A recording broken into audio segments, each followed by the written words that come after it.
I'm going to show you a second method for working a foundation row using double crochet. So first of all, we need 15 chains. We only need 14 double crochets, but the 15th chain is to help you turn because you need one chain to elevate your work. So leave yourself enough end thread just in case this were a garment and you needed to sew it in. So let's start by doing your cast off, your cast on. So yarn around your fingers, hook through, bring the yarn through. Now we need to set your tension. And using your finger and thumb, pulling down will help you with your tension too. So there's your hook, hold it. I'm holding it like a pencil or a pen. So hook under the yarn, bring it through, put your middle finger on, stop it spinning, use your finger and thumb to pull your work down. Hook under the yarn, bring it through, and again. Every so often, every 2 or 3 chains, you need to just help yourself by, again, just pulling your work down gently. You don't want these chains tight because you're going to be working through them when you work your double crochets back on your first row, on your foundation row. So again, stopping it spinning, pull my fingers up, my tension's working. When I need the yarn to flow, I open my fingers. When I need the yarn to stop, I will close my fingers. And always count to make sure you've got the right number of chains and stitches. Count every row. So at the moment we've got 2, 4, 6, 8, 10, 12, 13. We just need 2 more. 14, 15. Now in the first method that I've got on video, I use the default method for doing the foundation row. And the default method is to put your hook through both loops of the top of the chain so that you have one loop underneath, because there's 3 parts to each chain. There's the 2 top loops and the loop below. Which I haven't done that very well. Let's go back in there. I'd split the yarn. That's better. So if you look at this, the chain, there's the chain on top. There it is below. And there it is sideways. It's like a little hump back. All these humps or half tires. So to do this method, which I think is far neater, and it makes it less complicated for you, it stops the work twisting as much as if you use the default method. So because we need to work into the second chain from the hook, we need to go into this hump here. So using your finger and thumb, turn the work over so that you've got the little hump bit facing you. Put your hook through the second chain from the hook. So you've only picked up 1 yarn.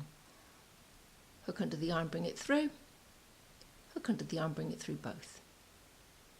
And again. Put the hook through the single yarn. Bring the yarn through. Hook under the yarn, bring it through both. And do this until you've worked the last chain. So my tension is fairly loose. It's not too loose. It's certainly not tight.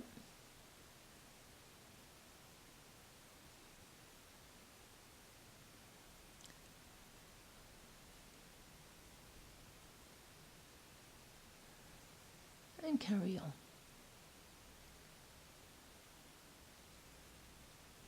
I'll show you in a moment why it's neater, and we will do a second row.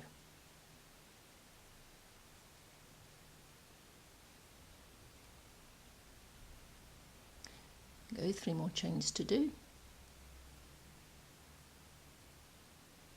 Right, that's the penultimate chain.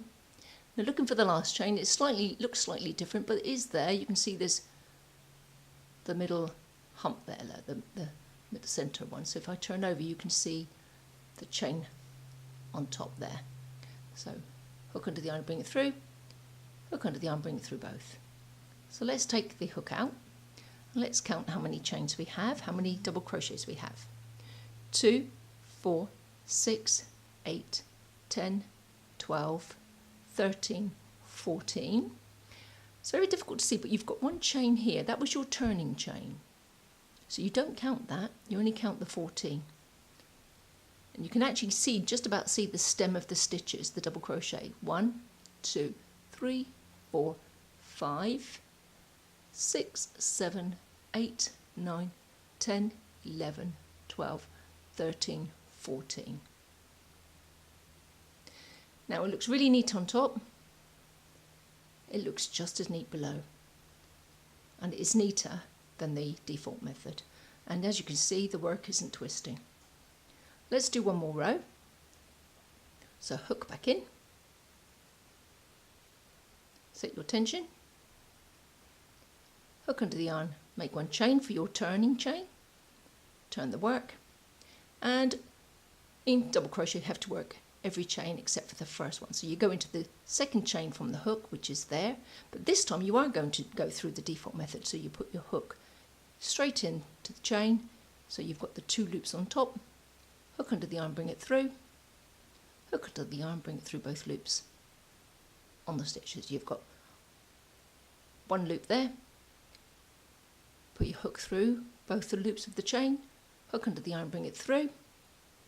Hook under the yarn, bring it through both loops on the hook. And again. So this is just simple double crochet. And again, when you get to the end, we'll count for 14 double crochets. So all the time I'm using, again, my tension to let the yarn flow and stop. And